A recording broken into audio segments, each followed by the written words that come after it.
Bismillahirrahmanirrahim. Assalamualaikum warahmatullahi wabarakatuh.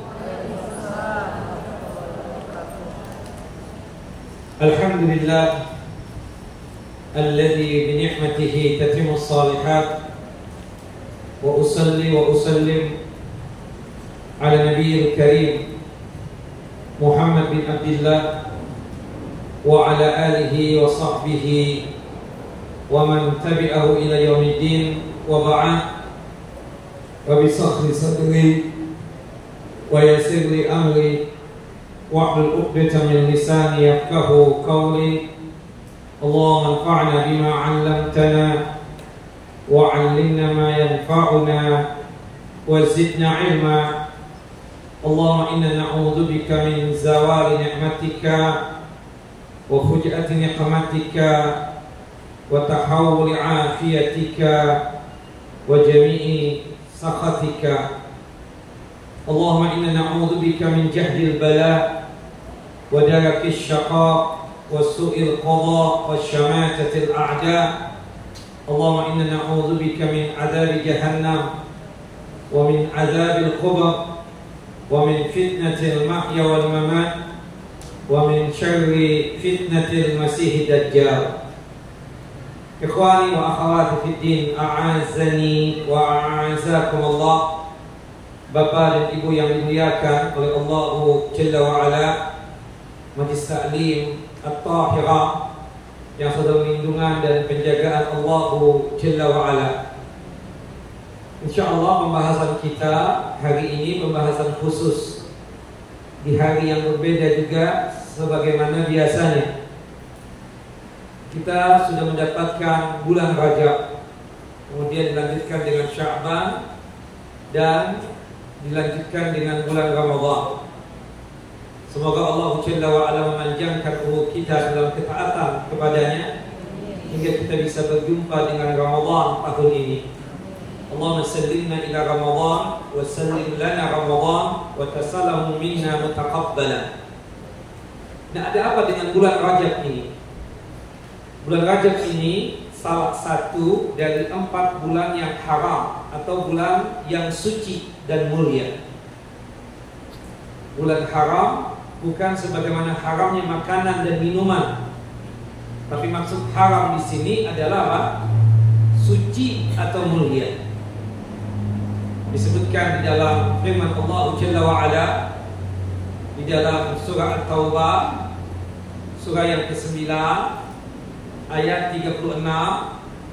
Surah At-Taubah surah yang ke-9 ayat 36, Allah Jalla wa Ala berfirman, Inna iddatish syuhuri indallahi 12 syahran fi kitabillah yawma khalaqas samawati wal ardh minha arba'atun hurum. Sesungguhnya hitungan bulan di sisi Allah Jalla wa Ala itu ada 12 bulan. Allah Jalla wa Ala menetapkan 12 bulan ini pada saat Allah Jalla wa Ala menciptakan 7 lapis langit dan 7 lapis bumi. 4 bulan dari 12 bulan tersebut adalah bulan suci atau bulan yang mulia. Diistilahkan menurut bahasa Al-Quran dan Sunnah As-Sahihah disebutnya adalah bulan haram. Bulan haram di sini, sekali lagi haram di sini bukan berarti seperti haramnya makanan dan minuman. Seperti kita mengatakan 2 kota yang haram, yaitu kota Mekah dan Madinah. Maksud haram di sini maksudnya apa? Suci. Kota suci Mekah dan kota suci Madinah Al-Munawwarah. Nah, disebutkan di dalam hadis Abu Bakar radhiyallahu an, semoga Allah Jalla wa Ala meridhai beliau, 4 bulan tersebut sebagai berikut. Dalam hadis Abu Bakar radhiyallahu an, hadis yang dikeluarkan oleh Al-Imam Al-Bukhari dan juga oleh Al-Imam Muslim, 3 bulan berurutan, salasatun mutawaliyatun, dan yang terpisah 1, yang berurutan. Yang pertama bulan Dzulqa'dah, bulan yang ke-11. Dzulqa'dah, bulan yang ke-11. Yang kedua bulan Dzulhijjah, bulan yang ke-12. Bulan Dzulhijjah, bulan yang ke-12. Yang ketiga bulan Muharram, bulan yang pertama. Bulan Muharram, bulan yang pertama. Dan bulan yang terpisah, yang posisinya ya kita katakan di antara Jumadil Ats-Tsaniyah dan Sya'ban adalah bulan Rajab, yaitu bulan yang ke-7 yang sekarang ini alhamdulillah kita dapatkan, yaitu bulan apa? Bulan Rajab. Nah, Ramadan tidak masuk dari 4 bulan tadi, tapi Ramadan bulan yang keberkahan, bulan yang penuh dengan keberkahan, mulia juga. Beramalnya kita juga dilipat gandakan di bulan Ramadan, tapi tidak masuk dari 4 bulan yang disebutkan dalam surah At-Taubah, surah yang ke-9 ayat yang ke-36 tadi. Subhanallah, kenapa kok dikatakan bulan haram? Ada beberapa alasan ya. Alasan yang paling kuat itu ada 2. Pertama, sebagaimana disebutkan oleh Al-Qadi Abu Ya'la rahimahullah, dinamakan bulan haram atau bulan suci dikenakan 2 makna. Alasan yang pertama, pada bulan tersebut diharamkan berbagai macam peperangan dan berbagai macam pembunuhan. Pada bulan-bulan tersebut, Dzulqa'dah, Dzulhijjah, Muharram, Rajab, pada bulan-bulan tersebut diharamkan berbagai macam peperangan dan pembunuhan. Dan ini sudah menjadi keyakinan orang-orang jahiliyah sebelum diutusnya Nabi kita Muhammad sallallahu alaihi wasallam. Makanya di masa jahiliyah, ketika sudah masuk bulan Dzulqa'dah, Dzulhijjah, Muharram dan Rajab, mereka apa? Menghentikan peperangan mereka. Nah, sebenarnya dalam masalah berperang atau membunuh di bulan apapun tidak boleh sebenarnya. Subhanallah, kecuali yang sifatnya tersebut memang ada hajat dan kebutuhannya. Kenapa seseorang itu atau satu kaum sampai melakukan apa? Peperangan. Nah, maka oleh sebab itu, kenapa kok dikatakan bulan haram, bulan 4 tadi itu? Dikarenakan pada bulan tersebut diharamkan berbagai macam peperangan dan pembunuhan. Alasan yang kedua, kenapa bulan tersebut dikatakan bulan haram? Pada bulan tersebut dilarang untuk melakukan perbuatan haram atau maksiat. Lebih ditekankan lagi daripada bulan yang lainnya, karena mulianya 4 bulan tersebut. Kita setiap hari haram bermaksiat. Kita di setiap hari tidak boleh melakukan perbuatan dosa. Kita tiap hari tidak boleh melakukan perbuatan durhaka kepada Allah Jalla Jalaluhu. Tapi di 4 bulan ini lebih ditekankan lagi, jangan sampai melakukan perbuatan apa? Maksiat.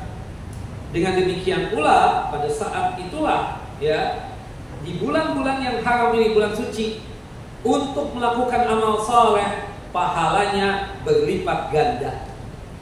Nah, jadi kalau kita anggap yang ketiga ya, kenapa dikatakan haram atau mulia? Dikarenakan beramalnya kita pada bulan-bulan yang suci ini, bulan-bulan yang mulia ini, pahala kita apa?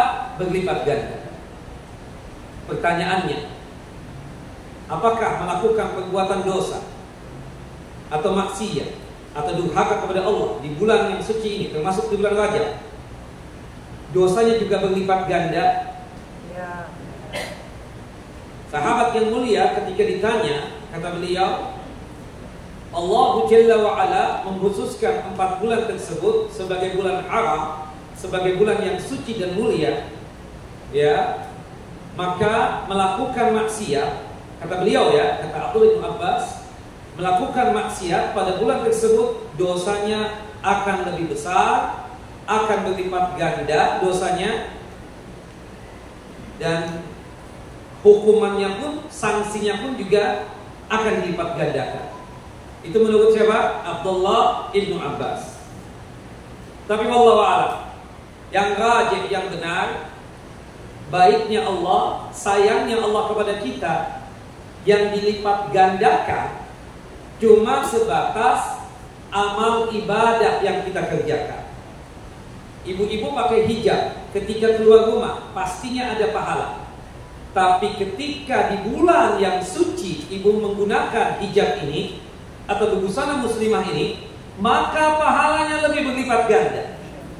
Kita setiap bulan bikin kajian, alhamdulillah, pastinya ada pahalanya. Tapi ketika kita membuat kajian tersebut di bulan yang suci, itu pahalanya berlipat ganda. Alhamdulillah, kita setiap hari ya melakukan sholat duha, malam harinya tahajud dan witir, pastinya ada pahalanya. Tapi ketika kita melakukan itu di bulan yang suci tadi, yang 4 bulan, maka pahala ibadah sholat duha kita berlipat ganda, pahala ibadah tahajud dan witir kita berlipat ganda. Tapi tidak dengan dosa, maksiat. Memang kita katakan ada perbuatan-perbuatan dosa yang bisa jadi nanti hukumannya sama seperti dosa besar. Dosa itu kan ada 2. Ada dosa besar, al-kabair, ada dosa kecil, as-saghair. Nah, dosa-dosa kecil ini, ibu-ibu dan bapak-bapak, bisa terhapuskan dengan kita melakukan kebaikan tanpa harus mengucapkan taubat. Astagfirullah wa atubu ilaih. Dengan ibu pakai hijab, subhanallah, dosa kecil ibu gugur. Dengan bapak melaksanakan sholat duha tadi, dosa kecil bapak dihapuskan oleh Allah Jalla wa'ala. Tidak dengan dosa besar. Kalau dosa besar itu bisa terhapuskan jika memenuhi 3 syarat, yaitu yang disebut dengan taubatan nasuha. Taubatan nasuha itu apa sih? Jika suatu tobat dirangkai dengan 3 syarat. Syarat yang pertama al-ikhlas. Al-ikhlas lillahi ta'ala. Karena taubat ini kan kita tujukan kepada siapa? Kepada Allah. Dan taubat ini bagian daripada amal ibadah kita. Makanya kita harus apa? Ikhlas. Sebagian bapak kita tanya, Pak, sudah taubat tuh dari yang dosa itu, suka ke tempat maksiat. Ustaz gak lihat anak, Ustaz, anak lagi stroke begini. Berarti bapak, maaf nih Pak, kalau bapak masih sehat walafiat, kayaknya masih datang ke tempat itu ya. Sepertinya begitu Ustaz. Berarti dia taubatnya apa? Tidak ikhlas. Ibu, saya lihat, Masya Allah, sekarang nggak kerok alis lagi, nggak sulam bibir lagi. Sudah taubat. Udah deh saatnya taubat ya. Kenapa Bu yang membuat ibu taubat itu? Income suami berkurang Ustaz. Berarti kan nggak ikhlas. Berarti kalau income suami semakin banyak, bahkan kayak tisu, comot ada lagi, kayaknya ibu masih kesana kayaknya. Berarti apa? Tidak ikhlas kan? Nah itu berarti ya, itu kita maksudkan ya, ikhlas itu betul-betul. Syukur-syukur Ustaz kalau anak sakit memang taubat ikhlas karena Allah. Alhamdulillah, insya Allah. Tapi yang antum tanamkan ya, kalau toh anak sehat juga anak ikhlas lah untuk bertaubat. Seperti itu Pak, kira-kira. Ya, seperti orang yang taubat merokok itu. Ketika sudah didiagnosa punya penyakit kanker misalnya, baru berhenti. Subhanallah, taubat desa rokok dia taubat. Ikhlas. Benar nih Pak. Ya, kalau sehat sih Pak, Ustaz, kayaknya sih terus ya. Subhanallah, ada hikmah di balik sakit ya kan seperti itu. Yang kedua, an-nadam, rasa penyesalan. Kenapa sampai melakukan perbuatan itu dosa? Nauzubillah. Yang ketiga, al-azam, tekad bulat untuk tidak mau lagi melakukan perbuatan itu dosa besar. Nah, jika 3 syarat ini ada dalam taubat kita, ada ikhlas, ada an-nadam, rasa penyesalan, ada yang namanya tekad bulat atau azam, maka itulah yang disebut dengan taubatan nasuha. Baru diampuni dosa besar. Sedangkan dosa kecil itu kita katakan ya baru bisa diampuni dengan kita melakukan amal soleh atau ibadah. Jelas apa Ibu? Nah, jadi tapi dosa kecil itu sanksinya bisa sama seperti sanksi dan hukuman bagi pelaku dosa besar. Kapan itu terjadi? Ketika seseorang terus-menerus melakukan perbuatan dosa kecil tadi. Terus-menerus. Dosanya tetap kecil, tapi dikarenakan dia melakukan itu terus-menerus, maka sanksinya apa? Sama seperti dia melakukan apa? Dosa besar. Jelas apa Ibu? Yang kedua, dosanya sih kecil, tetapi ketika dia tersebut, maaf ya, melakukannya secara terang-terangan di hadapan khalayak umat, maka sanksinya bisa sama seperti dosa besar. Dosanya tetap kecil, tapi berhubung dia melakukan dosa kecil itu di hadapan khalayak umat, maka sanksinya sama seperti apa? Seperti seseorang melakukan dosa besar. Jelas apa Ibu? Yang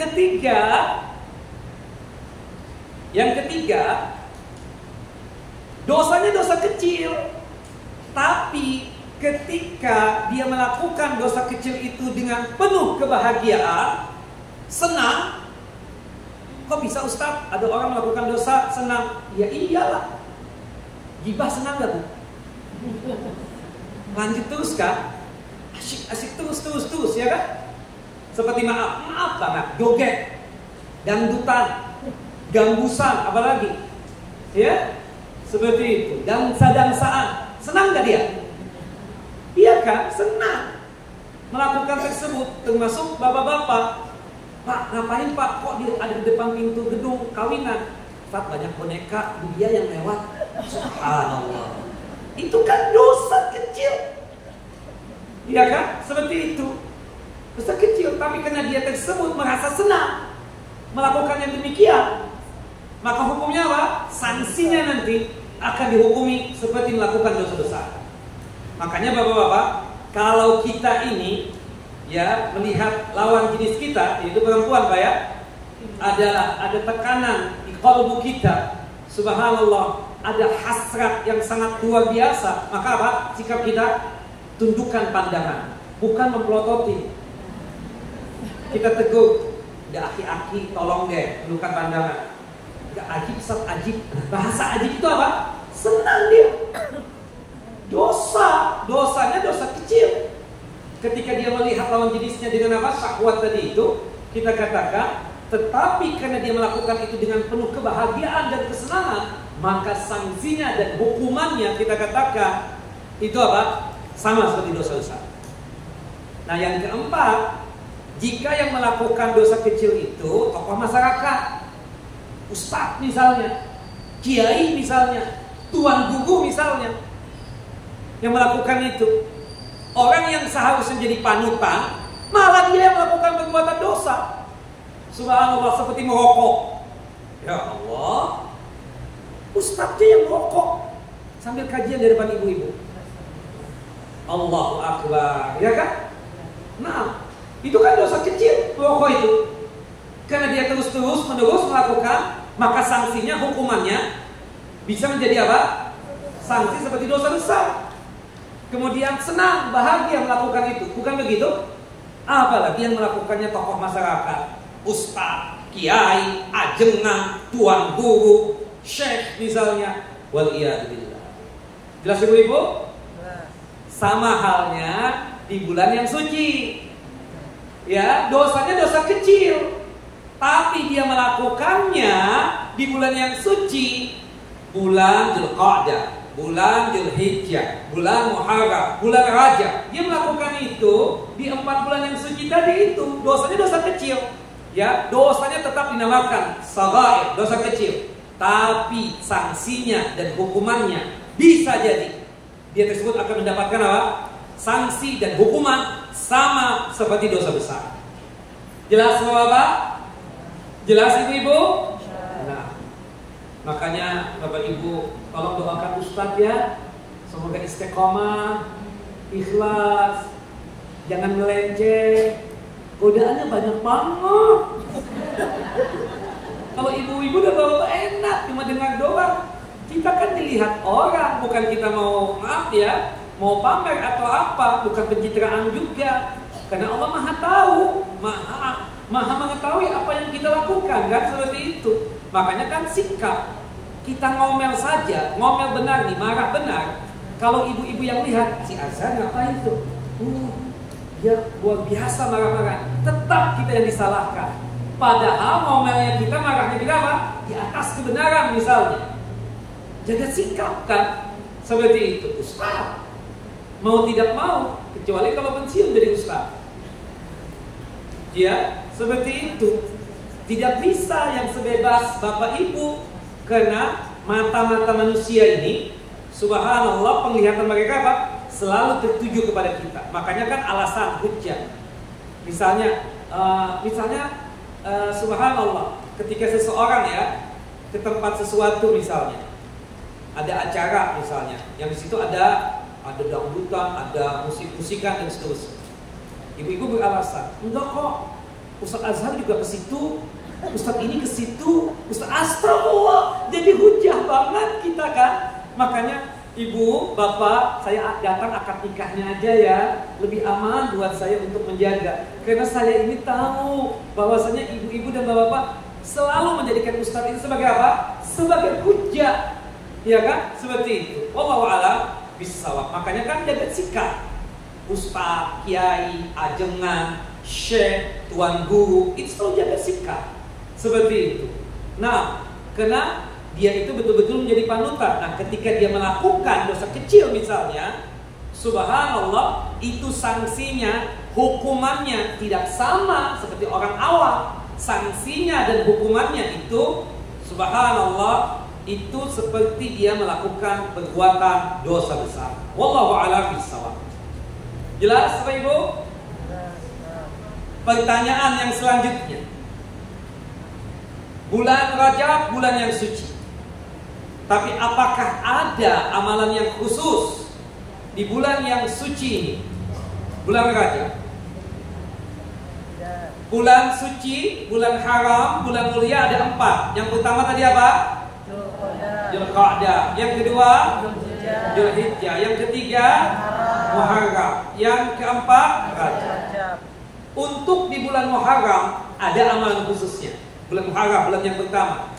Amalan khususnya apa? Puasa tanggal 9 dan tanggal 10 Muharram, yang diistilahkan dengan istilah Tasu'a dan Asyura. Ada amalan khususnya. Bulan Dzulhijjah apalagi ada amalan khususnya, terutama di 10 hari yang pertama bulan Dzulhijjah. Dari ibadah salat, puncaknya salat Idul Adha. Dari ibadah siam, ibadah puasa, puncaknya puasa Arafah. Dari ibadah sedekah, puncaknya ibadah kurban. Termasuk juga amalan khususnya takbirat. Itu bulan Dzulhijjah. Termasuk khusus juga kita katakan adalah ibadah haji. Itu amalan khususnya. Adapun di bulan Dzulqa'dah, bulan yang ke-11, dan bulan Rajab, bulan yang ke-7, tidak ada amalan khususnya.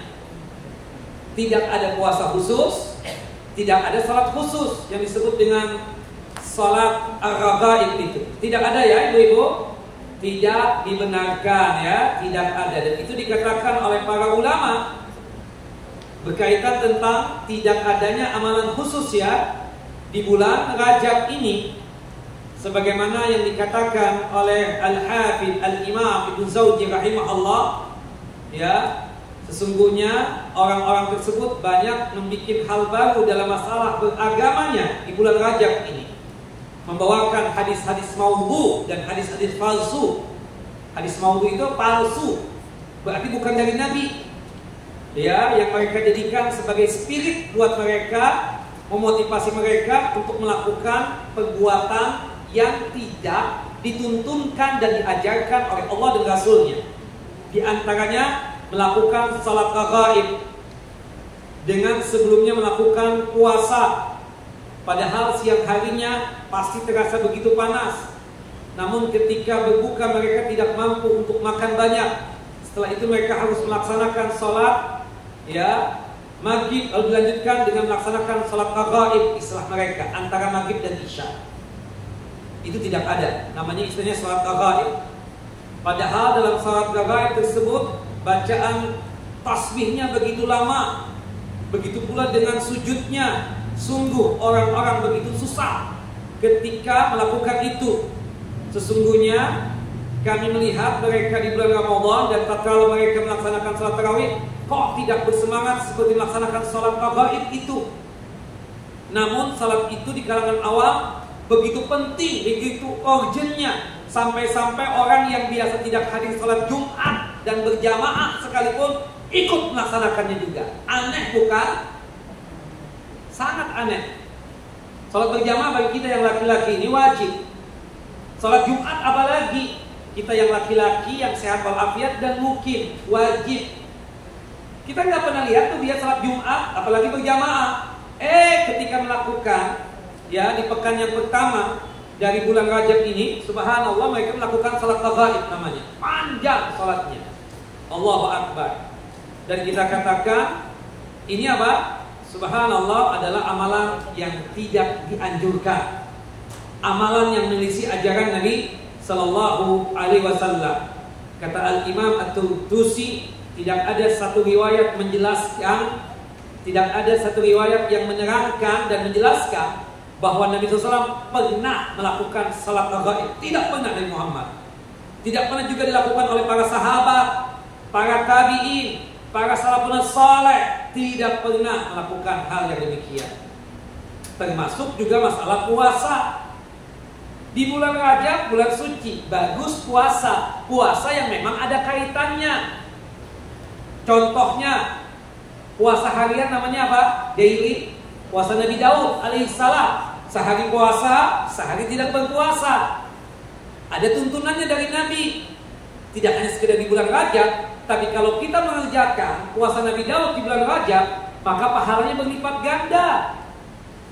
Kalau kita tidak sanggup puasa Nabi Daud, maka puasa Senin Kemis. Jelas Bapak Ibu? Kalau tidak sanggup juga, puasa Ayyamul Bidnya, tanggal 13, 14, dan 15, 3 hari. Kalau tidak sanggup, ambil di pekan yang terakhir sekarang ini misalnya, melakukan puasa 3 hari. Cuma catatannya ya Bapak dan Ibu, bagi Bapak dan Ibu yang sudah terbiasa puasa Nabi Daud alaihissalam, anggaplah, Ustaz, saya ingin mengkhususkan puasa Nabi Daud di bulan Rajab ini. Jika Bapak Ibu sudah mengerjakan puasa Nabi Daud, karena puasa Nabi Daud kalau kita fullkan dalam satu bulan berapa hari? 15 hari. Berarti Bapak dan Ibu tidak perlu lagi puasa Senin Kemisnya. Berarti Bapak dan Ibu tidak perlu lagi puasa Ayyamul Bidnya. Jelas ya? Karena 15 hari itu sudah mewakili Senin Kemis dan sudah mewakili apa? 3 hari setiap bulan tersebut. Begitu juga jika Bapak dan Ibu ingin mengkhususkan puasa Senin Kemis di bulan Rajab ini, boleh. Senin Kemis kalau dalam satu bulan kita fullkan, berarti berapa hari? 8 hari. Lebih banyak daripada 3 hari. Berarti apa? Tidak boleh lagi kita puasa apa? Puasa Ayyamul Bidnya. Karena Senin Kemis sudah mewakili apa? Ayyamul Bidnya. Jelas Ibu-Ibu? Jangan gabungan. Puasa Nabi Daud tambah puasa Senin Kemis. Berapa hari sudah? 23 hari. Tambah puasa 3 hari, 26 hari. Itu yang dilarang oleh Nabi. Tidak boleh kita puasa apa? Tiap hari. Kecuali puasa Ramadan. Kalau Ramadan kewajiban, tiap hari kita puasa ya. Adapun selain Ramadan, tidak boleh kita apa? Puasa tiap hari. Termasuk di bulan Sya'ban nanti. Di bulan Sya'ban tidak boleh kita puasa tiap hari. Kita ambil puasa yang berkaitan. Misalnya puasa apa? Puasa Nabi Daud dulu. Kan ada sunnahnya. Tidak sanggup puasa Nabi Daud Senin Kemis. Tidak sanggup juga puasa Ayyamul Bid.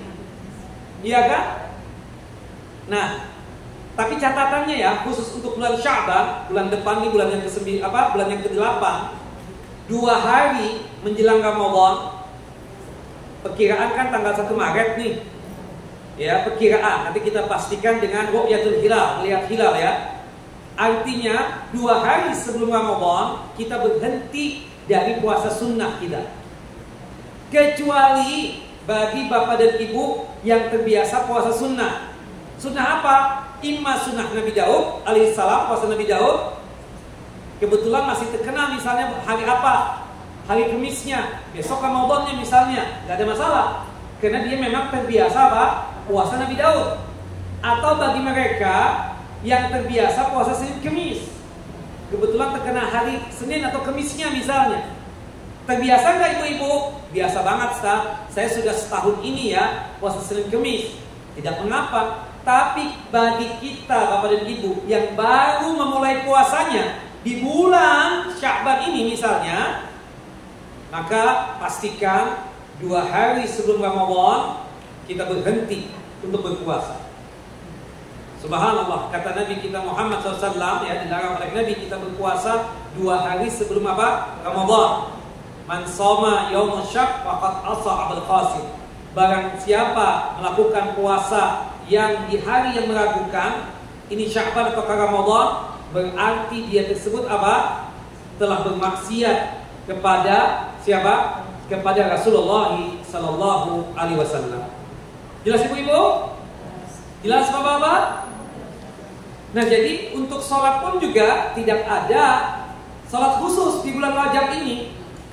Kalau bapak dan ibu ingin puasa ya, ingin sholat ya, sholat yang memang ada kaitannya. Contohnya apa? Sholat duha. Sholat duha berapa rakaat paling sedikit?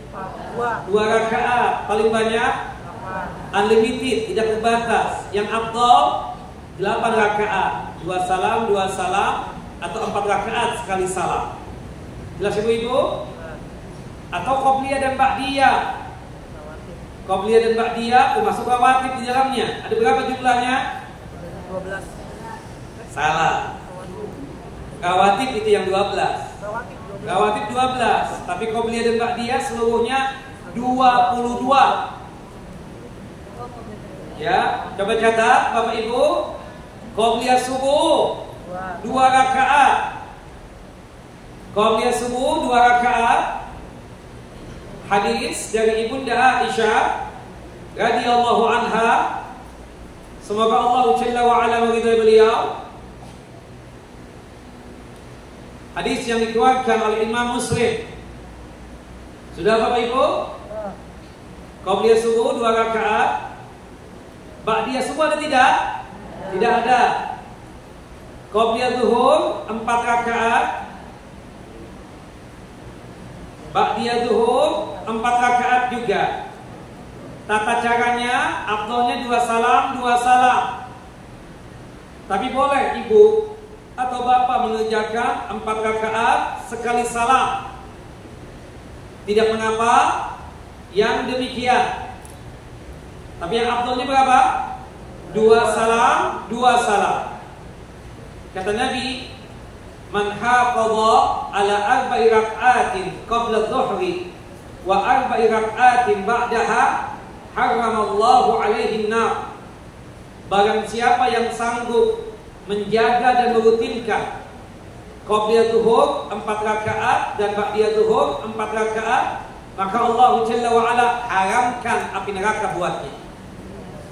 Berapa sudah? 10. Qobliyah asar ada tidak? Tidak. Ada, tapi bukan rawatib. Qobliyah asar, tapi bukan rutin dikerjakan oleh Nabi. Tapi bagus kalau kita kerjakan 4 rakaat. Hadis Ali bin Abi Thalib radhiyallahu an dan hadis dari Abdullah ibnu Umar radhiyallahu anhuma. Kata Nabi Muhammad sallallahu alaihi wasallam, Rahimahullahu ra'an shalla arba'an qabla al-asri. Semoga Allah Jalla wa Ala memberikan rahmatnya dan kasih sayangnya kepada seorang hamba yang sanggup untuk mengerjakan qobliyah asar 4 rakaat. Ba'diyah asar ada tidak? Tidak ada. Berarti sudah berapa? 14. Qobliyah asar yang 4 rakaat itu afdolnya 2 salam, 2 salam. Tapi kalau kita ingin 4 rakaat sekali salam, monggo, silahkan, boleh juga. Kata Ali bin Abi Thalib, aku melihat Nabi Muhammad ketika mengerjakan qobliyah asar itu 4 rakaat sekali salam.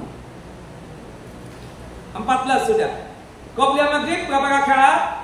2. Ba'diyah maghrib 2. 18 sudah. Hadis Ibunda Aisyah, hadis ya dari Abdullah bin Umar, dan juga hadis dari Ibunda Ummu Habibah. Qobliyah Isya ada tidak? Ada 2 rakaat. Hadis Abdullah bin Mughaffal. Ba'diyah Isya berapa rakaat? 2. Hadis dari Ibunda Aisyah, hadis dari Ibunda Ummu Habibah, dan hadis dari Abdullah bin Umar. Berarti jumlahnya berapa semua? 22. Jika bapak dan ibu sanggup mengerjakan 22 ini, cakep banget, bagus banget. Apalagi di bulan Rajab ini. Jika kita tidak sanggup yang 22 ini, yang rawatibnya jumlahnya ada berapa? 12. 22 kita ambil yang 12-nya. Qobliyah subuh rawatib bukan? Rawatib 2 sudah. Qobliyah zuhur rawatibnya ada berapa? 4. 6. Ba'diyahnya 2. 8. Qobliyah asar rawatib bukan? Bukan. Maghrib yang mana rawatibnya? Ba'diyah 2. 10. Isya yang mana rawatibnya? Ba'diyah 12. Hadis Ibunda Aisyah dan hadis Ibunda Ummu Habibah. Jadi 22 jika sanggup bagus banget. Qobliyah subuh 2 rakaat, qobliyah zuhur 4 rakaat, ba'diyah zuhur 4 rakaat, qobliyah asar 4 rakaat, qobliyah maghrib 2 rakaat, ba'diyah maghrib 2 rakaat, qobliyah isya 2 rakaat, ba'diyah isya 2 rakaat. Jelas Ibu? 22 jelas Ibu? Diulangnya atau tidak? Bapak-bapak jelas? Ada pertanyaan? Gak ada hadiah hari ini ya? Ada Ustaz. Oh ada ya? Nah ini ya termasuk pertanyaan. Jangan sampai gak paham. Nah, rawatibnya ya dari 22 itu ambil 12-nya. Qobliyah subuh rawatib, qobliyah zuhur 4 rakaat rawatib, ba'diyah zuhur yang 2 rakaat rawatib, ba'diyah maghrib yang 2 rakaat rawatib, ba'diyah isya yang 2 rakaat rawatib. 12. Nah, ini amalan yang bagus untuk kita kerjakan, termasuk tahajudnya ya dan witir. Tahajud itu kapan sih ibu-ibu mulainya? Sepertiga malam. Habis Isya. Isya, ketika masuk waktu Isya baru boleh kita tahajud. Nah, artinya pastikan salat Isya, ba'diyah Isya baru tahajud. Meskipun yang afdolnya itu di sepertiga malam yang terakhir, jam 2, jam 3 ya sampai menjelang subuh, itu yang afdol. Jika kita sanggup. Jadi tahajud itu panjang waktunya. Dari Isya sampai apa? Sampai subuh. Jika bapak dan ibu berat bangun ya di jam 2, jam 3 itu, maka usahakan melakukan tahajudnya apa? Setelah ba'diyah Isya. Jumlah yang paling sedikit tahajud itu berapa rakaat Bapak Ibu? 3 rakaat. 2 tahajudnya, 1 witirnya. Jaminannya surga tanpa hisab. Hadis dari Asma binti Yazid radhiyallahu anha. Coba butinkan itu. Maaf ya ibu-ibu, ibu kan sudah legend nih. Bukan tua, legend. Karena kan kita sudah mendapatkan fase yang terakhir dalam kehidupan ini. Sebagaimana yang Allah Jalla wa Ala sebutkan dalam surah Ghafir, surah yang ke-40 ayat 67. Kita dalam kehidupan ini cuma 5 fase. Fase yang pertama fase bayi. Ada nggak yang bayi masih di sini? Nggak ada. Fase yang kedua fase kanak-kanak. Ada yang kanak-kanak? Nggak ada. Lewat juga ibu-ibu dan bapak-bapak. Fase yang ketiga remaja, dari balik sampai berumur 24 tahun. Udah lewat belum Bu? Udah lewat juga. Fase yang keempat fase dewasa, Dari kita umur 25 tahun sampai umur 40 tahun. Udah lewat belum? Kebanyakannya lewat sudah.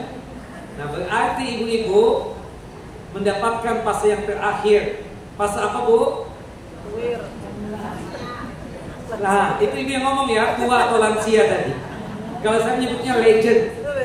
Nah, kalau legend itu tua kan berarti sebentar lagi akan datang undangan Allah Jalla wa'ala. Nah, kita sambutlah undangan Allah Jalla Jalal. Apalagi kalau sudah umur 60 ya. Ya salam, itu tinggal menghitung hari itu.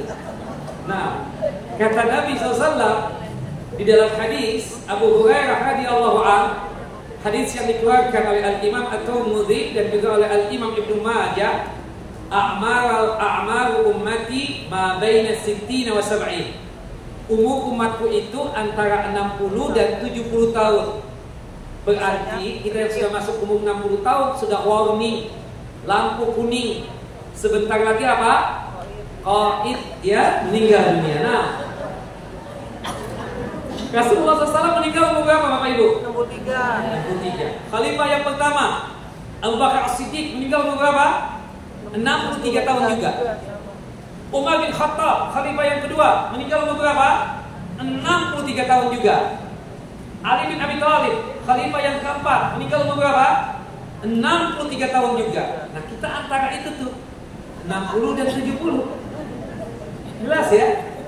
Ada yang lewat 70 tahun, ada. Kita tidak ingkari itu. Tapi hitungannya sedikit. Dan bagi bapak atau ibu yang sudah melewati umur 70 tahun, mendapatkan gelar khusus dari Nabi SAW. Apa gelar khususnya? Dapat hadiah. Apa Pak? Ibu-ibu, gelar khususnya apa? Asarallahu fil ardh. Tawanan Allah Jalla wa'ala yang ada di muka bumi. Tawanan. Ya, banyak tawanan Allah Jalla wa'ala. Kalau kita ingin melihat tawanan Allah Jalla wa'ala yang ada di muka bumi ini, cari manusia yang berumur lewat 70 tahun. Maksudnya tawanan Allah Pak, semakin dekat kematian akan menghampiri dia. Bukan begitu ibu-ibu? Nah, berarti apa? Lebih banyak kebaikannya ketimbang apa? Keburukannya. Sudah tua ya Allah, tinggalkanlah mazhab wanita itu. Mazhab wanita itu apa Bu? Diba. Nah, diba. Oh, itu paham banget ya mazhabnya. Apalagi nyinyir. Oh ya kan, mazhab wanita itu. Nah, menghina orang. Subhanallah. Suami itu kebanyakan ya ikut mazhab wanita. Ibu baik, suami baik juga Bu. Ibu solehah, suami juga begitu. Subhanallah. Ini suami tahu dari mana tentang cerita tetangga itu? Dari siapa Bu? Dari istri. Ada laporan, subhanallah. Masya Allah sore datang suami habis kerja ya. Masya Allah habis mandi juga ditemani oleh teh manis yang panas ya. Sekaligus juga pisang goreng yang Masya Allah panas juga, ajib kalau dimakan. Capek ya Pak? Capek. Nah, ketika mijit-mijit begitu ya, subhanallah, pasti ngomong ke istrinya, Bang mau tahu gak cerita? Kalau suaminya paham banget tentang istrinya, lu mau gibah ya? Pasti akan disetokkan seperti itu. Tapi kalau suaminya ikut mazhab wanita, ya teruskan apa ceritanya? Ternyata itu ya tetangga kita, ternyata posnya lebih dari satu. Terjadi tadi perang dunia ke-21 dari Allah. Lalu berarti suami ikut mazhab siapa? Hilangkanlah sudah ya ibu-ibu. Sudah legend Bu, mau apa lagi? Ini bulan Rajab manfaatkan. Belum tentu tahun depan kita dapat bulan Rajab lagi. Bukan begitu? Makanya yang sholat kok 22 itu insya Allah bisa lah.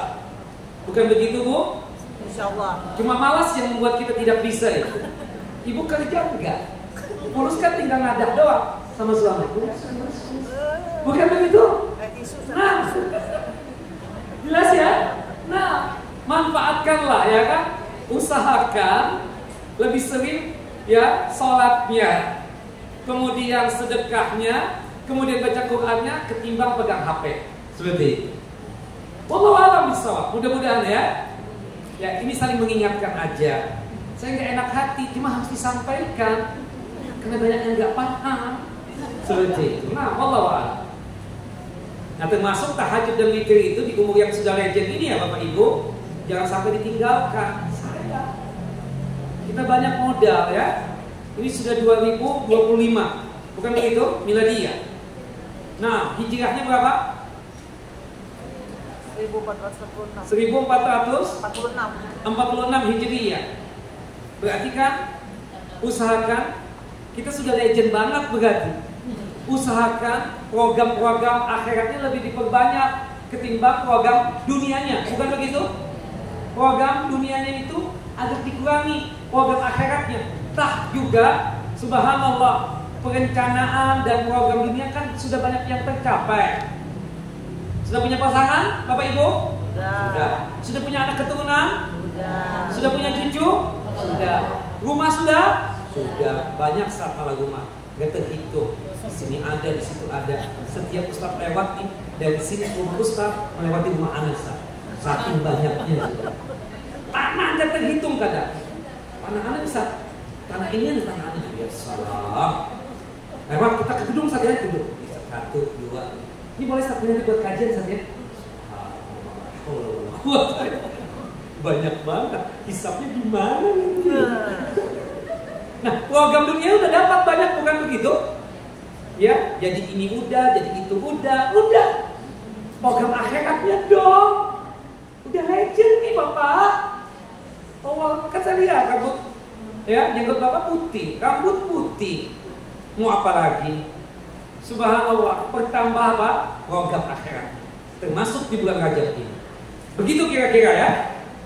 Nah, termasuk baca Al-Qur'annya ya, agak diperbanyak di bulan Rajab ini. Ibu-ibu, bapak-bapak, afdalnya kita menghatamkan Al-Qur'an itu kapan? 1 bulan 1 kali, bukan Ramadan doang, Pak. Bu. Subhanallah, kedikitan kalau Ramadan doang. 1 bulan 1 kali berdasarkan hadis dari sahabat yang mulia Abdullah bin Amr bin As radhiyallahu anhuma. Kalau tidak sanggup ya berarti 1 juznya itu berapa? Berarti sehari ini berapa? 1 juz. One day one juz, bukan one day one ayat, kedikitan. Masa 1 ayat doang sehari? One day one juz, 1 juz. Bisa nggak Ustaz? Bisa. Sholat wajib kita berapa seharinya? 5 kali. Ibu-ibu MT atau Haira ini kan ngajinya sudah pasti banget. Ambillah 10 menit untuk baca Al-Quran, dapat 2 lembar. Bukan begitu? Atau 4 halaman ya. Nanti zuhur juga begitu, ambil 10 menit sebelum sholat zuhur atau setelah sholat zuhur. Ya, begitupun juga habis sholat asar, ambil 10 menit, 2 lembar atau 4 halaman. Maghrib juga begitu, Isya juga begitu. 2 lembar kali 5 berapa? 10 lembar, 1 juz. Tapi malas kita. Oke, nggak ada masalah. Kalau nggak sanggup 1 juz sehari, berapa? 100 ayat sehari. Dicicil nggak apa-apa. Pagi 20 ayat, siang 20 ayat, asar 20 ayat, maghrib 20 ayat, sebelum tidur 20 ayat. Bolehkah begitu? Boleh. Jaminannya apa? Seperti kita menghidupkan malam dengan ibadah salat malam semalam suntuk. Kalau ini malas juga 100 ayat, sehari 10 ayat. Sudah baca Quran ibu-ibu? Alhamdulillah. Tuh 3 orang kan yang baca Quran baru. Padahal 200 orang yang hadir, cuma 3 orang. Jangan-jangan nggak bisa baca Quran. Itu yang saya takutkan. Aku muridnya Azhar, kan benar nih. Kau nggak bisa ngaji? Bolehlah dites di Ramadan nanti ya.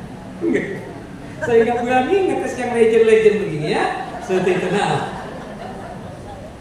Saya ibu dan bapak-bapak, 10 ayat sanggup dong, supaya kita jangan pikun, supaya kita jangan stres, supaya kita jangan depresi, galau hilang. Bagaimana caranya? Setiap hari kita baca 10 ayat.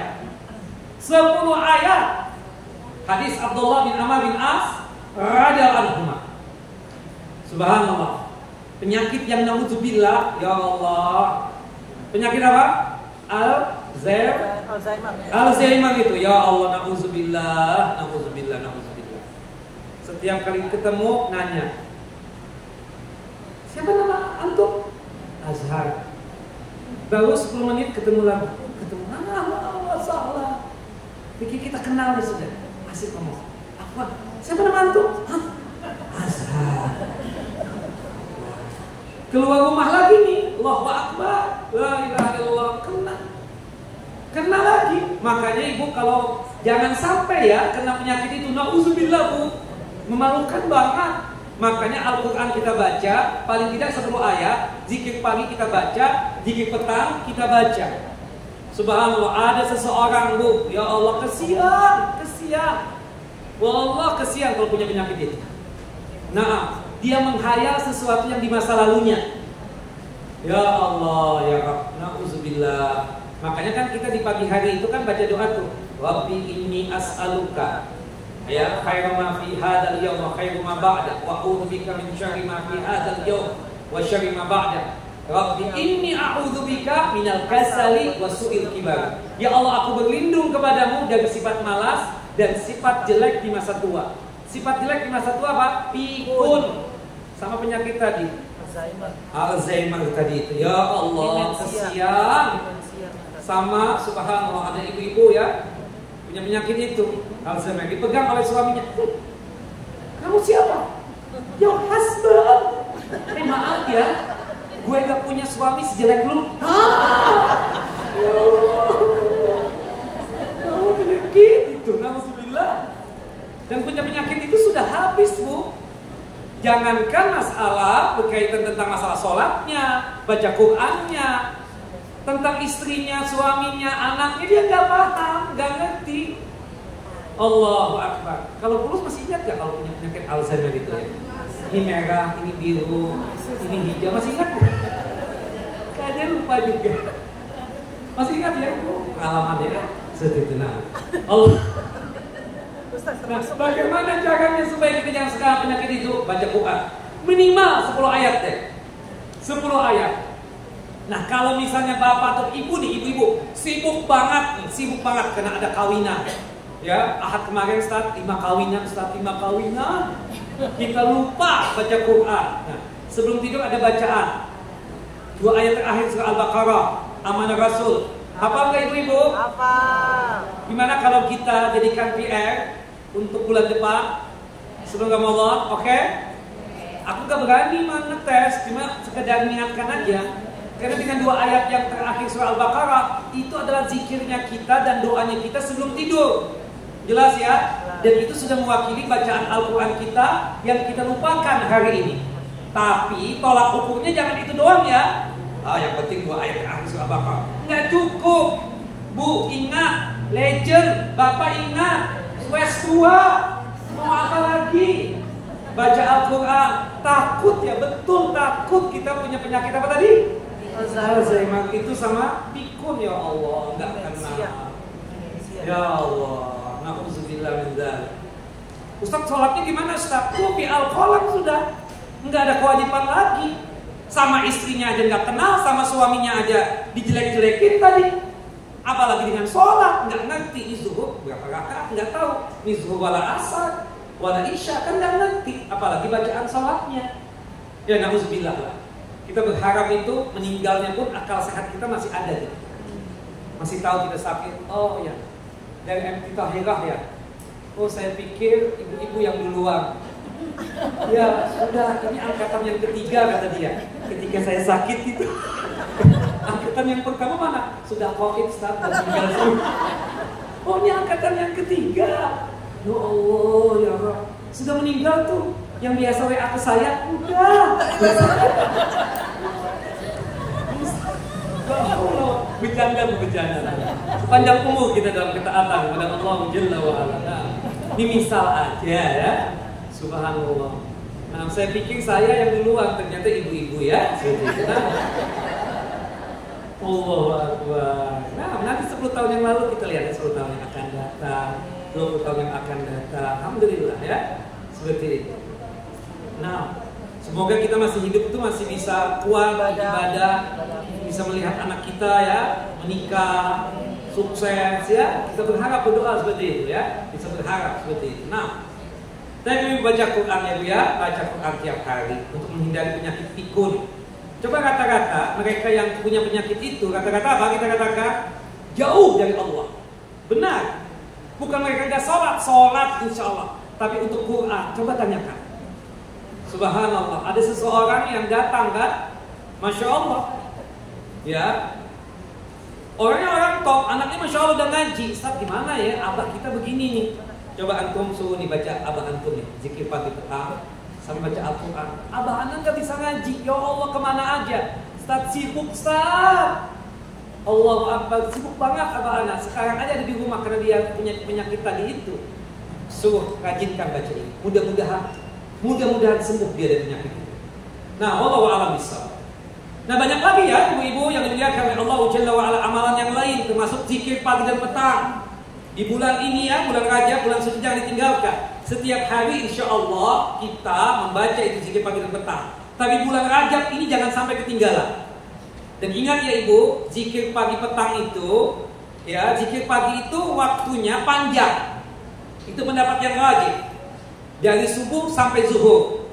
Jadi kalau kita nanti habis pengajian, ternyata ibu dan bapak belum baca zikir pagi, boleh nggak kita baca? Boleh. Misalnya kita selesai nanti jam 11:30, masih boleh nggak baca zikir pagi? Boleh. Tidak mengapa. Yang demikian. Begitupun juga zikir petang juga panjang bapak dan ibu. Zikir petang itu waktunya kapan? Dari zuhur sampai isya. Jadi kalau kita bisa baca setelah zuhur, monggo, bagus. Kalau nggak bisa, habis asar. Kalau nggak bisa, habis maghrib. Kalau nggak bisa, habis isya. Jadi nggak ada alasan buat kita untuk apa? Untuk meninggalkan zikir pagi dan petang. Ustadz boleh nggak yang aku hafalkan dulu, misalnya ayat kursi, al-ikhlas, al-falaq, an-nas? Boleh. Ustadz nggak berurutan boleh nggak? Boleh banget. Tidak mengapa yang demikian. Jelas ibu-ibu? Nah ini zikir pagi dan petang ya, termasuk amalan favorit kita di bulan Rajab ini.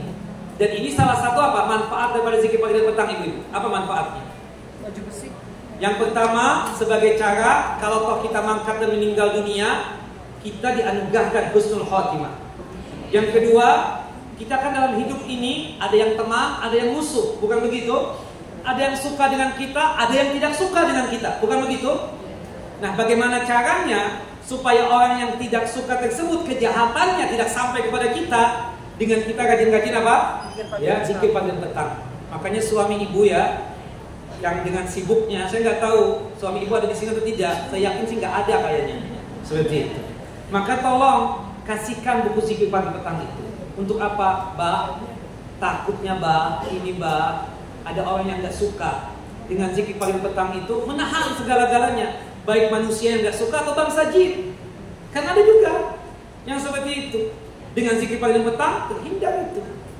Ya, makanya kita kenapa tuh baca kalau zikir petangnya a'udzu bikalimatillahit tammati min syarri ma khalaq. Atau ke tempat-tempat asing, misalnya kita berkunjung ke sini, berkunjung ke situ, baca itu. Zikir pagi dan petang termasuk a'udzu bikalimatillahit tammati min syarri ma khalaq, agar makhluk-makhluk yang ada di situ tidak mengganggu kita. Jelas Bapak Ibu? Bukan izin pamit itu, pamit ya, cuma lewat, nggak ada. Kita minta perlindungannya hanya kepada siapa? Allah, dengan membaca a'udzu bikalimatillahit tammati min syarri ma khalaq. Seperti itu.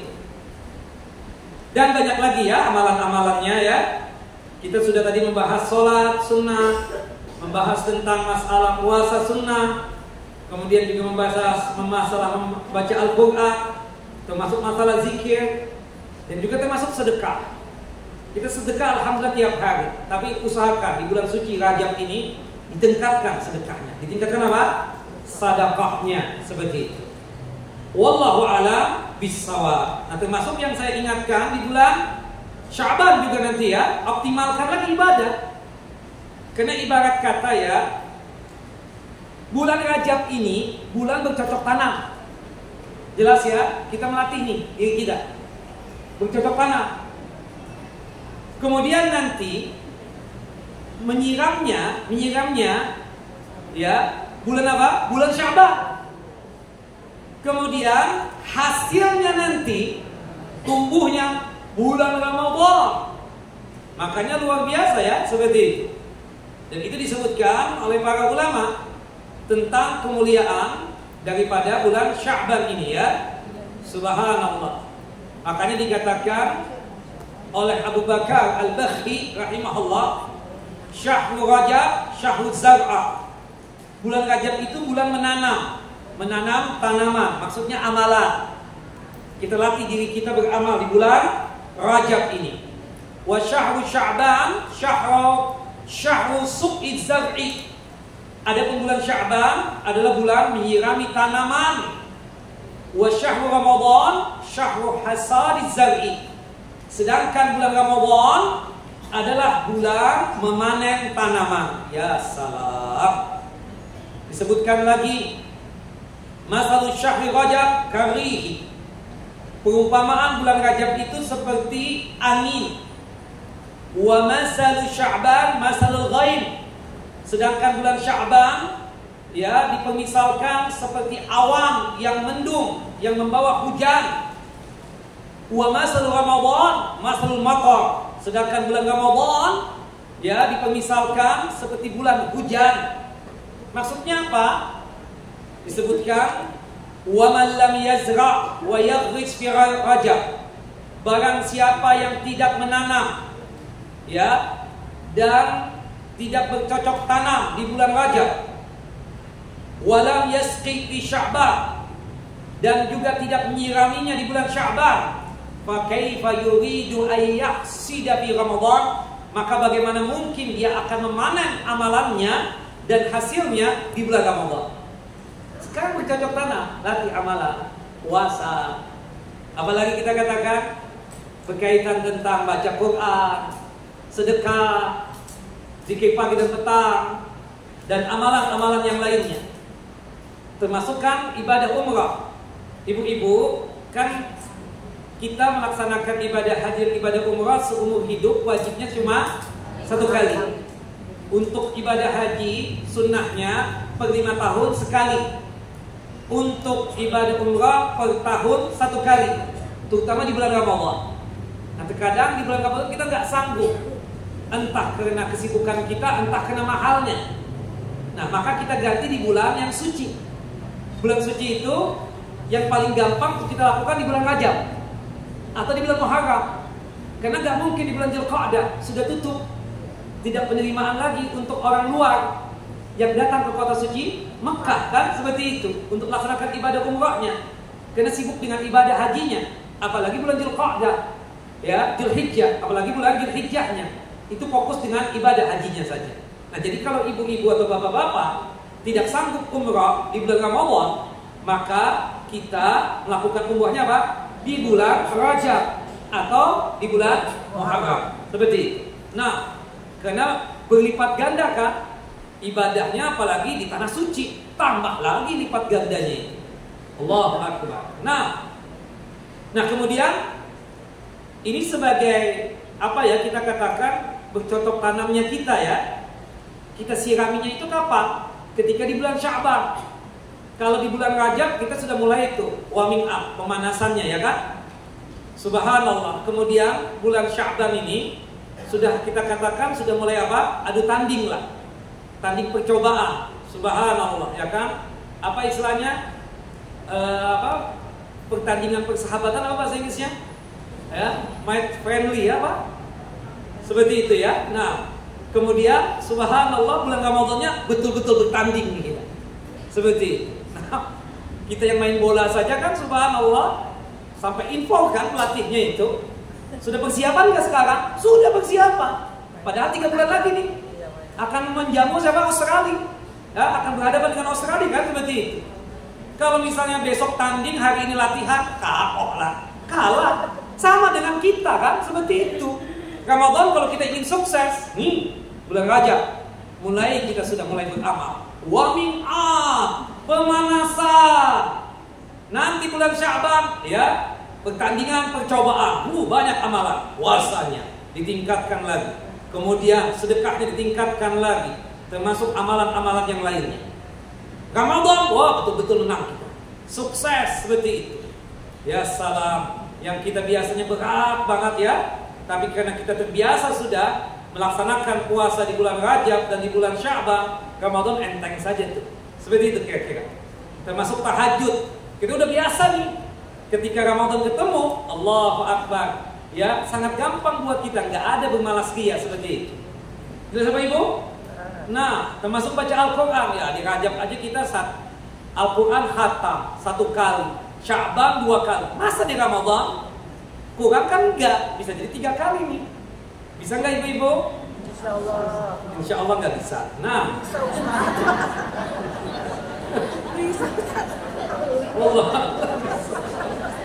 Wallahu a'lam bishawab. Nah, jelas Ibu? Jelas. Rajab ada, Sa'ban ada, ya. Ini kita sudah mulai warming up-nya untuk menyambut Ramadan, untuk pertandingan yang sesungguhnya. Kemudian bulan Sya'bannya kita tingkatkan lagi pemanasannya. Sekaligus juga ada uji tanding persahabatan untuk menguatkan apa yang sudah kita latih. Ya, ibarat kata tadi bulan apa? Kata seorang alim ya mengatakan disebutkan oleh seorang alim yang bernama Abu Bakar Al-Balkhi ya, beliau mengatakan ya bahwasannya bulan Rajab ini bulan bercocok tanam, Sya'bannya menyiram, hasil panennya nanti dia apa? Di bulan Ramadan. Nah, kalau kita bulan Rajab ini nggak bercocok tanam, nggak mulai mengamalkan amalan, bulan Sya'ban nggak ada siraman sama sekali, pemanasan yang nggak ada sama sekali, ya tanding persahabatan yang nggak ada sama sekali, di mana akan menang? Begitupun juga di mana kita akan mendapatkan panen amalan? Enggak lah. Dari sekarang ini, insya Allah ya, latihan terus di bulan Rajab, di Sya'ban ditingkatkan, insya Allah Ramadan menang kita. Gampang saja. Ya, ibarat main bola, ngoper sana enak, sudah terbiasa. Oh, ukurannya ke sana, oh udah bisa. Sudah latihannya luar biasa, 3 bulan. Luar biasa. Nah, nanti betul-betul nanti kita ketika Idul Fitri sangguplah kita mengajarkan minal aidin wal faizin. Taqabbalallahu minna wa minkum. Taqabbal ya karim. Tapi kalau misalnya biasa aja amalannya minal aidin apa? Minal faizin apa? Kalah kok. Faizin kan artinya menang kan? Menang melawan hawa nafsu. Kenapa? Karena kita latihannya lama. Luar biasa. Dari bulan Rajab sudah persiapan. Begitu kira-kira ini. Ada pertanyaan? Banyak, Ustaz. Pastinya banyak ya. Nah, mudah-mudahan gak ada yang curhat nih. Saya Bapak dan Ibu yang muliakan oleh Allah Jalla wa Ala, Ustaz, Ana terbilang punya masa lalu yang kelam. Udahlah, Allah Maha tahu dan tidak perlu diceritakan ya Bu ya. InsyaAllah Allah ampuni dosa-dosa Bapak dan Ibu ya. Kalau misalnya ada masa kelam tadi itu. Alhamdulillah masih diberi kesempatan oleh Allah Jalla wa Ala untuk hijrah. Ana mengubah semua penampilan Ana, meninggalkan teman dan lingkungan yang tidak baik, pergi ke kajian dan melakukan ibadah wajib dan sunnah. Namun terkadang ketika sendirian masih suka bermaksiat, melihat dan mendengar yang haram. Sebenarnya ingin sekali benar meninggalkan maksiat, tapi terkadang masih tergoda bisikan syaitan. Mohon nasihatnya. Bagaimana cara istiqamah? Istiqamah itu kita katakan hidayah dari Allah Jalla wa Ala, bukan begitu? Dan tentunya hidayah tersebut kita harus minta ya kepada Allah Jalla Jalla. Tapi ada 4 kiat agar kita istiqamah. Yang pertama ikhlas. Ikhlas. Beramalnya karena Allah, termasuk hijrahnya apa? Karena Allah. Kita meninggalkan teman yang tidak baik tadi karena Allah, bukan karena benci dengan dia, tapi karena Allah. Karena kita khawatir kalau masih berteman dengan dia, kita akan terjumus lagi ke dalam maksiat. Nah, atau sama teman-teman yang seperti itu sekedar say hello saja. Assalamualaikum, waalaikumsalam, lanjut jalan. Ya. Maka lillah yabqa. Ketika kita membangun amal ibadah kita, termasuk hijrah kita di atas keikhlasan, itu yang membuat kekal abadi hijrahnya kita. Jelas Ibu-ibu, Bapak-bapak? Tapi wa ma la yakunu lahu la yanfa'u wa la yadum. Tapi ketika membangun hijrahnya tadi bukan atas dasar keikhlasan, maka tidak ada manfaat buat dia. Tidak ada pahala dan tidak bakalan kontinu hijrahnya dia dan istiqomahnya dia itu. Jelas? Tidak bakalan. Ya, seseorang hijrah karena istrinya. Jangan Pak. Pasti bapak nggak kuat. Istrinya sudah tidak ada bersama bapak, nanti bapak oleng lagi nanti tuh, kayak patah sayap itu. Harus ikhlas. Ibu juga begitu. Jangan sampai ibu pakai hijab ini kena keterpaksaan atau cuma trendy doang. Subhanallah, kena teman-teman pakai yang itu, saya pakai yang itu juga. Enggak begitu. Tapi karena Allah Jalla wa'ala, ikhlas. Yang kedua dalam masalah beramalnya, lakukan amalan ringan tapi rutin. Porsinya sedikit tapi rutin. Seperti salat duha, 2 rakaat aja dalam sehari, nggak apa-apa. Tapi tiap hari, jangan banyak 12 rakaat, tapi setahun sekali, buat apa? Makanya kata Nabi kita Muhammad SAW di dalam hadis Ibunda Aisyah radhiyallahu anha, ahabbul a'mal ilallahi ta'ala adwamuha wa in qalla. Amalan yang paling disuka oleh Allah Jalla wa'ala, amalan yang paling dicinta oleh Allah Jalla wa'ala adalah amalan yang kontinu, yang terus menerus, meskipun sedikit. Bapak ibu menyumbang nih, sedekah tiap hari, ya 2.000 perak, tapi kontinu tiap hari, itu lebih utama ketimbang bersedekahnya setahun sekali 1 juta. Jelas ya? Kontinu. Nah nanti kalau punya kekuatan, tambah duhanya 4 rakaat, tambah 6 rakaat, sedekahnya tambah, tadinya 2.000 perak, tambah 5.000 perak, 10.000 dan seterusnya. Baca Quran juga, sanggupnya berapa? Dari 10 ayat deh. Bisa kan ibu-ibu 10 ayat? Kalau nggak bisa kelewatan banget. Siapa yang nggak bisa? Dapat hadiah. Angkat tangan. Yang nggak bisa 10 ayat, angkat tangan, dapat hadiah. Bapak bisa? Malu kan dia? Padahal dapat hadiah. Seperti itu. Nah, wallahu a'lam, 10 ayat lah. Nanti kalau ada kemampuan tambah lagi kita katakan. Seperti itu. Nah, jadi beramallah setiap hari meskipun porsinya apa? Sedikit. Itu yang lebih dicintai oleh Allah Jalla wa'ala, tapi kontinu. Yang ketiga, musahabatu al-khair, berteman dengan orang yang baik. Tadi yang kakak tanyakan itu sudah benar tuh. Dia berteman dengan teman yang baik, meninggalkan teman yang buruk buat dia, dan lingkungan yang buruk buat dia. Sudah bagus, datang ke kajian. Nah rupanya yang bertanya ini belum menikah pasti. Kan dia bilang sendirian tadi. Makanya saya sarankan menikah nih yang bertanya ini. Karena kan ketika sendirian kata dia, nah berarti kan gak ada teman tuh. Cobalah menikah ya. Seperti itu. Cari yang soleh. Saya nggak tahu yang bertanya ibu-ibu apa bapak-bapak ya. Yang jelas kalau nggak punya pasangan, berusaha menikah. Itu yang akan menopang kita nanti, yang membantu kita. Kita yang gak semangat, pasangan kita yang berikan semangat. Seperti itu. Nah, teman yang baik, subhanallah, ibu masya Allah sekarang beda ya. Saya termasuk lama ya di MT At-Tahirah ini. Kalau boleh digeris dengan pisau nih, darah keluar MT Tahirah di sini. Nah, jadi saking loyalisnya dia, saking loyalnya sudah. Apalagi, nah, masya Allah, Allahu Akbar ya. Dulu, masya Allah, pasmina yang pendek, sekarang panjang-panjang, masya Allah itu. Luar biasa, kelawar kata-kata ya, seperti itu. Nah, sama apa ini khimar, masya Allah, yang syar'i banget, yang sesuai dengan 7 syarat itu saya lihat, masya Allah.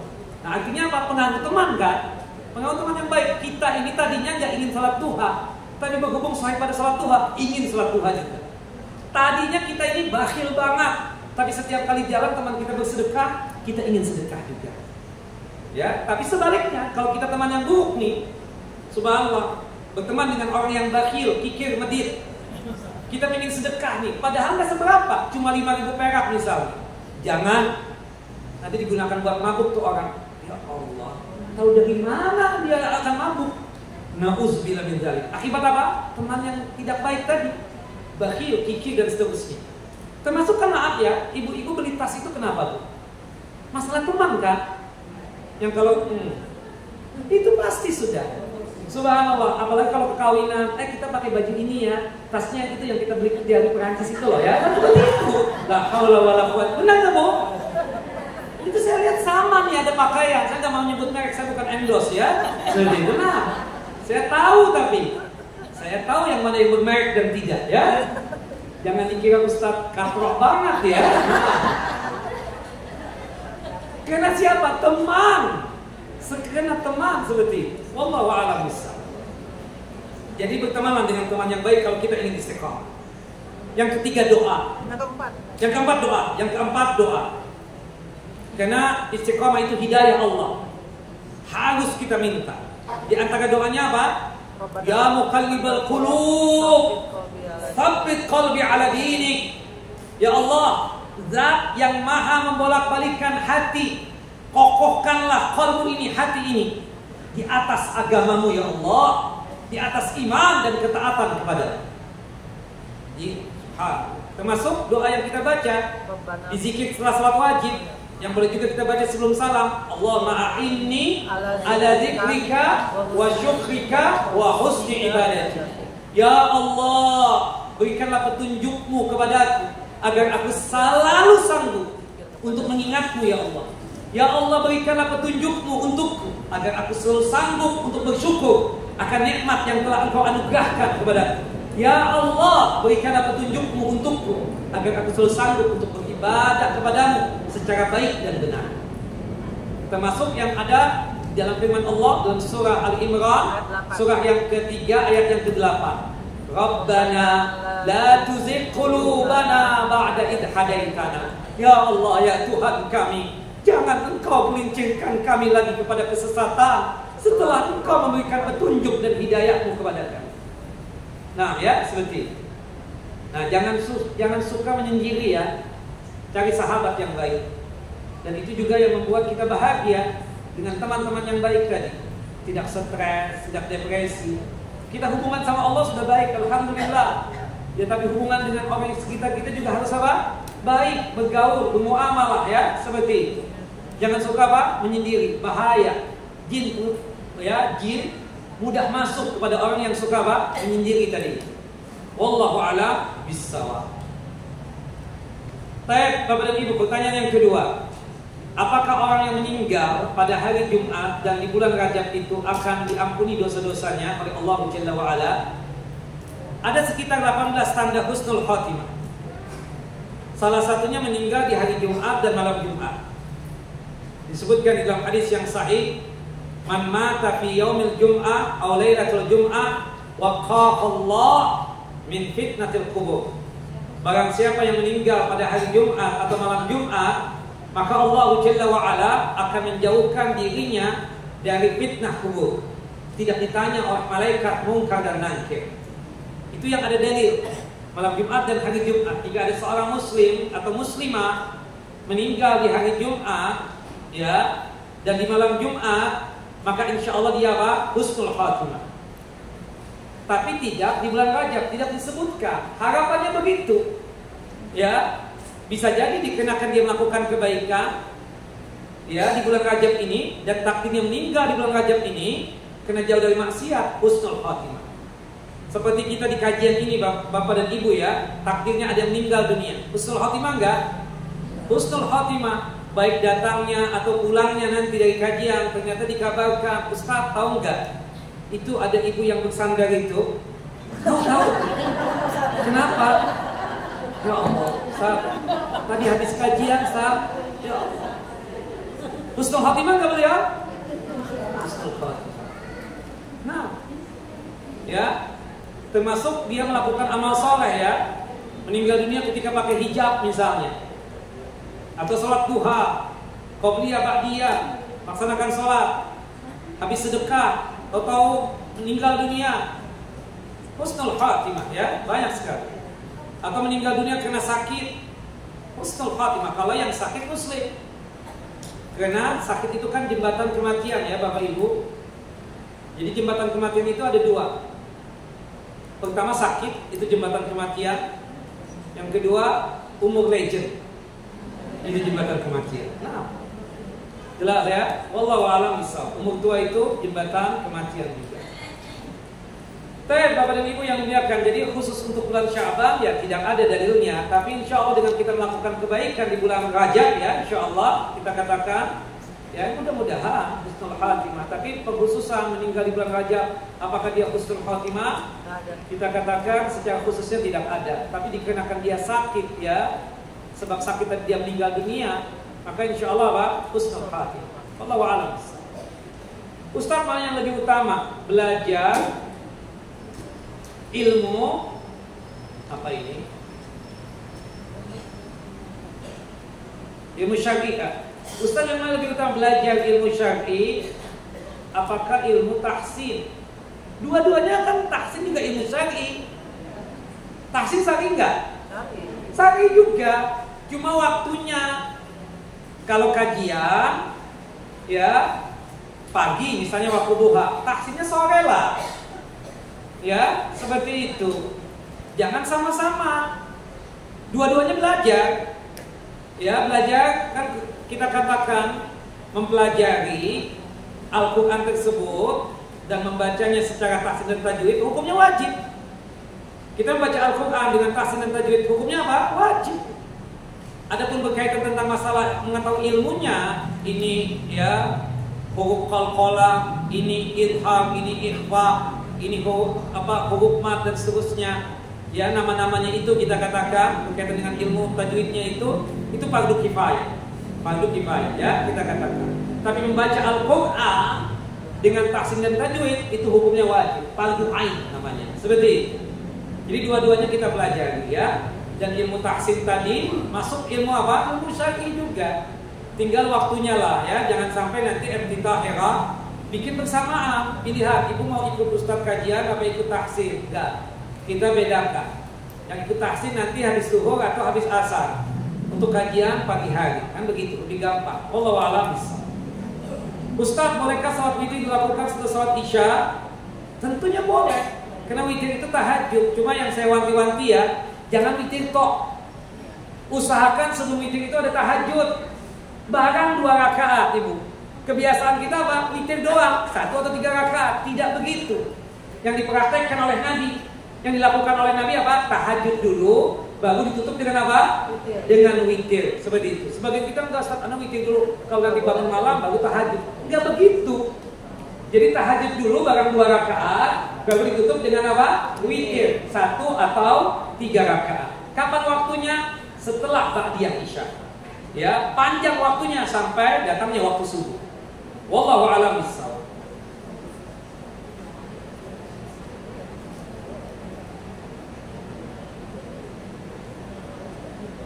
Baik Bapak dan Ibu yang dimuliakan oleh Allahu Jalla wa Ala,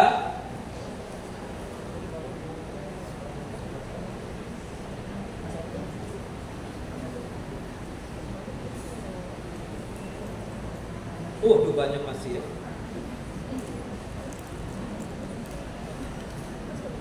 Ustaz, bolehkah kita membaca zikir pagi dan petang sambil melakukan kegiatan seperti masak atau berjualan? Boleh banget. Sambil jalan-jalan juga nggak apa-apa, boleh. Tidak mengapa yang demikian. Apakah boleh wanita yang sedang haid ikut kajian masuk ke masjid? Boleh. Jadi wanita haid dan nifas yang terlarang cuma 5. Ibu-ibu, wanita haid dan nifas yang terlarang cuma 5. Yang pertama adalah sholat, baik sholat wajib, sholat sunnah termasuk sholat jenazah, nggak boleh. Yang kedua adalah tawaf, baik tawaf wajib ataupun tawaf sunnah. Kemudian yang ketiga yang tidak boleh puasa, baik puasa wajib ataupun puasa sunnah. Yang keempat, maaf kalau bahasa kurang sopan, jima atau melakukan hubungan suami istri, kubul ketemu kubul, haram, seperti itu.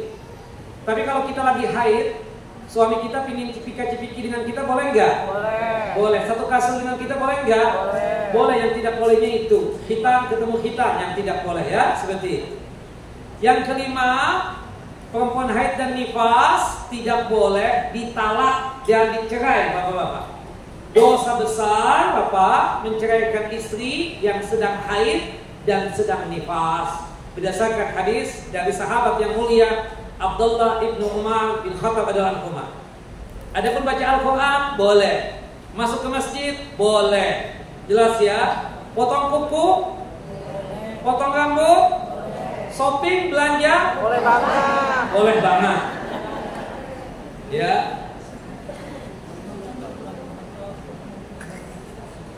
Baik ibu-ibu, Ustaz, hadiah bagaimana? hadiahnya ya, waduh, hadiahnya banyak nih.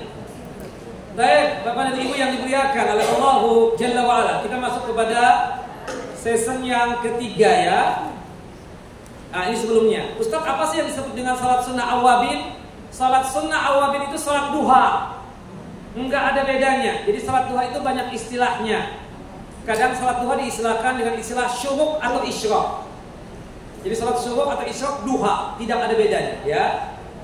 Cuma kita mengerjakannya di awal waktu duha, makanya dinamakan syuruk atau isyraq. 10 menit setelah terbitnya matahari. Istilah yang kedua dari salat duha adalah salat al-awwabin. Salatnya orang yang bertaubat. Itu salat duha juga ya. Yang ketiga, salat al-abrar. Salat al-abrar. Salatnya orang yang baik. Itu pun juga salat apa? Salat duha juga. Jelas Bapak Ibu? Nah, jadi salat awabin adalah salat duha. Tidak ada bedanya. Nah, saya Bapak dan Ibu yang dimuliakan oleh Allahu Jalla Jalal, pertanyaan buat bapak-bapak dulu. Bapak masih ingat enggak perkataan dari seorang imam yang bernama Imam Abu Bakar tadi, Al-Bakhli tadi, tentang bulan Rajab, bulan Sya'ban, dan bulan Ramadan?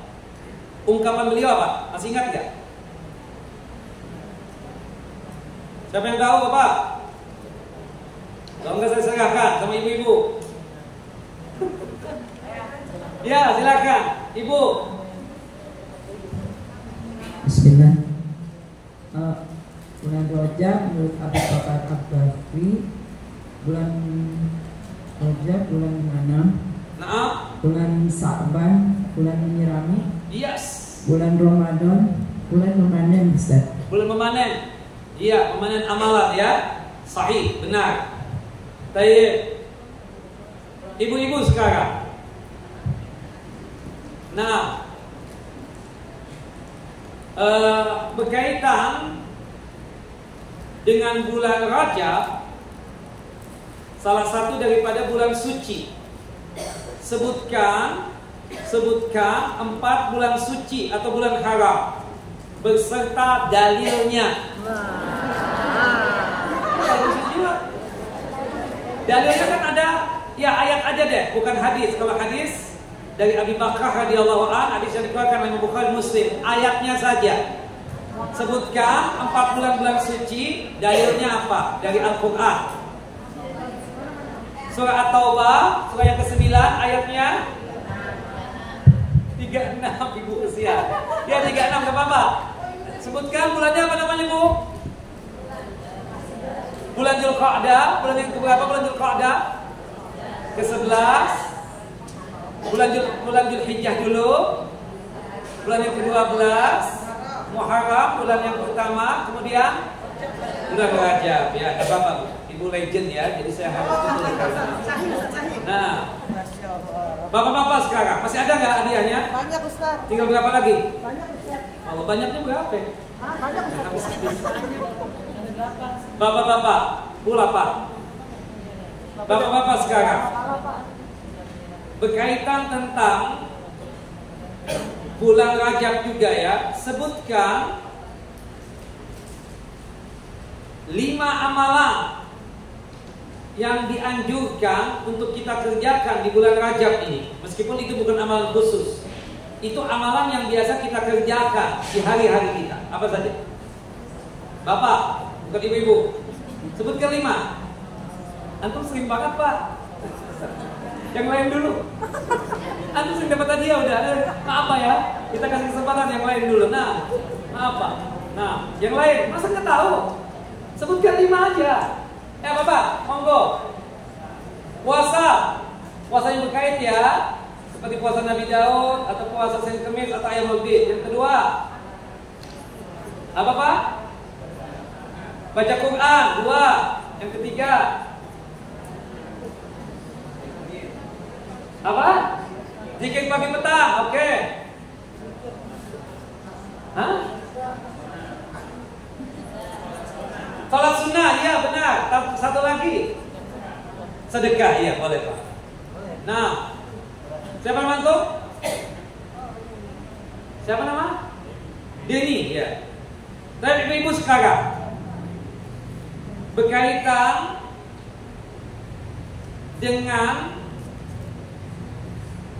cara istiqamah dalam masalah berhijrah. Apa kiat-kiat supaya kita istiqamah dalam berhijrah dan beramal? Sebutkan 4-4-nya. Yang belakang 4 semua 4. Silakan Kak. Yang di belakang, yang pakai niqab, pakai cadar. Dia itu, ya. Pertama apa? Yang pertama, Bismillah. Yang pertama ikhlas karena Allah. ya. Yang kedua melakukan amalan-amalan walaupun kecil tapi rutin seperti sholat duha, Yes. sholat tahajud.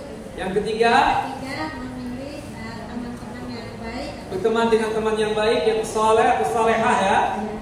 Yang keempat berdoa kepada Allah diberi keistiqomahan. Iya, sahih benar. Taib, bapak-bapak, pilihan bebas, bapak atau ibu ini. Sebutkan doa supaya kalbu dan hati ini tetap kokoh beribadah kepada Allah dan berada di atas agama Allah. Kakak, ya mukallibal qulub, tsabbit qalbi ala dinik. Baik. Kemudian yang kedua,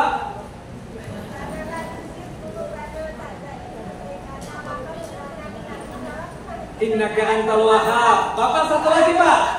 Udah ibu cukup dua. Bapak. Allahumma a'inni ala dzikrika wa syukrika husni ibadati. Yang pertama, ya mukallibal qulub, tsabbit qalbi ala dinik. Ya, yang kedua, Rabbana la tuzigh qulubana ba'da idh hadaitana wa hab lana min ladunka rahmah innaka antal wahhab. Yang ketiga, Allahumma a'inni ala dzikrika wa syukrika wa husni ibadati. Jelas Pak Ibu? Cukup ya? Bapak satu. Ayo Bapak itu. Habis ya udah? Habis ya? Baik. Semoga Allah Jalla wa Ala selalu melindungi kita dan menjaga kita.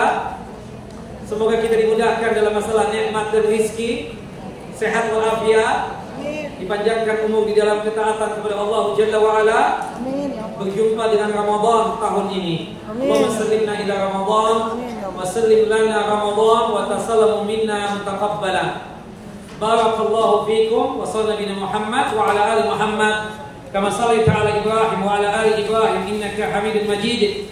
Kita tutup kajian kita dengan masing-masing kita membaca doa kafaratul majlis. Subhanallah wa bihamdika asyhadu an la ilaha illa anta astaghfiruka wa atubu ilaik. Assalamualaikum warahmatullahi wabarakatuh.